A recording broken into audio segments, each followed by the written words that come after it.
Hello students, अस्सलाम वालेकुम। Welcome back to my YouTube channel study group. हम ninth class का आर्ट्स ग्रुप का मैथ डिस्कस कर रहे थे।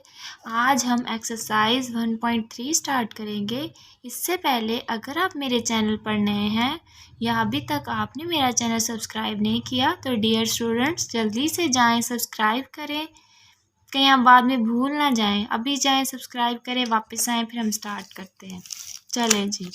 क्वेश्चन नंबर 1 है, find the ratio of first quantity to the second quantity in its lowest form. हमने फर्स्ट क्वांटिटी की यानी जो फर्स्ट वैल्यू होगी उसका सेकंड वाली वैल्यू से रेशियो लेनी है। रेशियो का साइन आप जानते हैं ना, ये वाला होता है। इसकी हमने रेशियो लेनी है और ना सिर्फ रेशियो लेनी है, उसको लोएस्ट फॉर्म में भी कन्वर्ट करना है।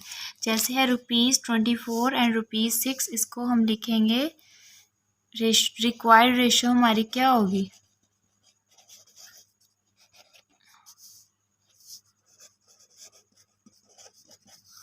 ₹24 फर्स्ट क्वांटिटी है, सेकंड क्वांटिटी क्या है 6। इन दोनों की रेशियो लेंगे। ये दोनों एक टेबल पर आते हैं, सही कह रहे हैं, 6 के टेबल में आते हैं। 6 1 द 6, 6 4 द 24। तो हम दोनों को डिवाइडेड बाय 6 करें तो क्या आंसर आता है, 4:1। इससे लोएस्ट फॉर्म में ये नहीं हो सकती, तो यही हमारा आंसर है।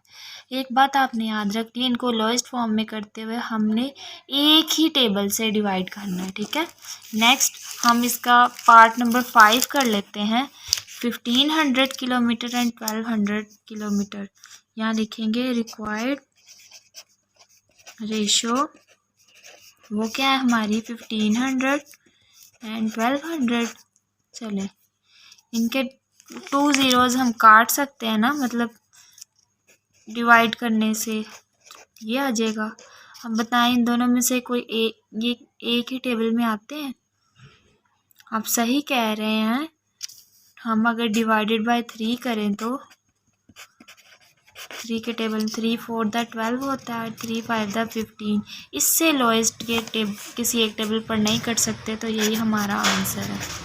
चलें, आई होप कि आप ये सारा पार्ट खुद ब खुद कर लेंगे। हम अब क्वेश्चन नंबर 2 पर मूव करते हैं।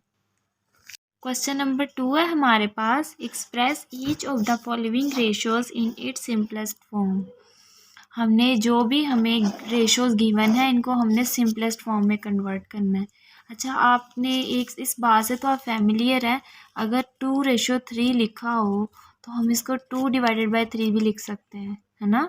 यानी ये जो रेशियोज हैं ये इन सिंपल आप सोच लें कि इनको डिवाइड की फॉर्म में भी हम लिख सकते हैं। तो ये जो रेशियोज लिखी हुई हैं इनको भी हम डिवाइड की फॉर्म में लिख सकते हैं। यानी मैं लिख सकती हूँ 2/3 डिवाइडेड बाय 3/5। ठीक है। अब आप जानते हैं इसको मल्टीप्लाई में अगर मैं चेंज करूँ तो कैसे करना पड़ेगा, ये वाली वैल्यू उलट जाएगी ना, यानी 3/5 है तो 5/3 आ जाएगा। चलें जी, यहाँ तक आपको समझ आ गई है। नेक्स्ट इनको मल्टीप्लाई कर लें। 5 2 द या 2 5 द 10 एंड 3 3 द 9।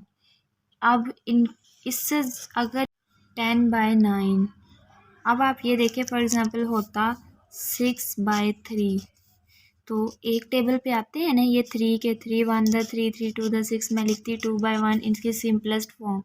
लेकिन चूँकि 10/9 एक टेबल पे नहीं आते तो इससे ज़्यादा ये सिंप्लीफाई नहीं हो सकते, तो इसको हम रेशो की फॉर्म में भी लिख सकते हैं 10:9, और यही हमारा आंसर है।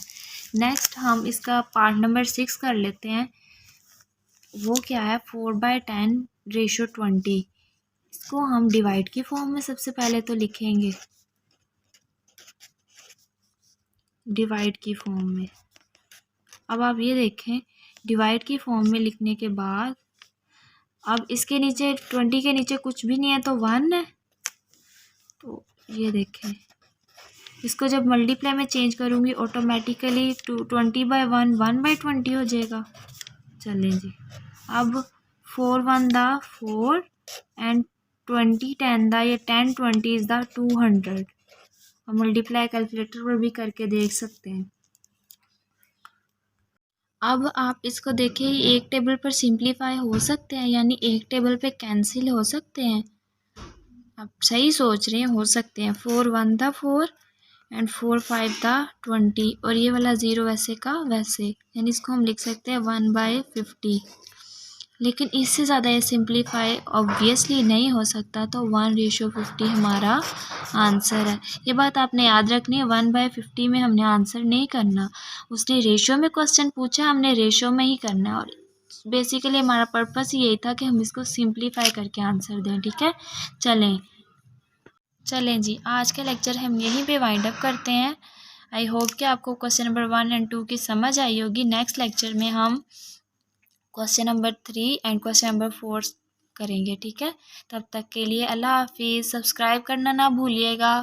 फिर से कह रही हूँ, अगर नहीं किया तो जल्दी से जाएं, सब्सक्राइब करें। चलें जी, अपना ख्याल रखिएगा। Bye bye.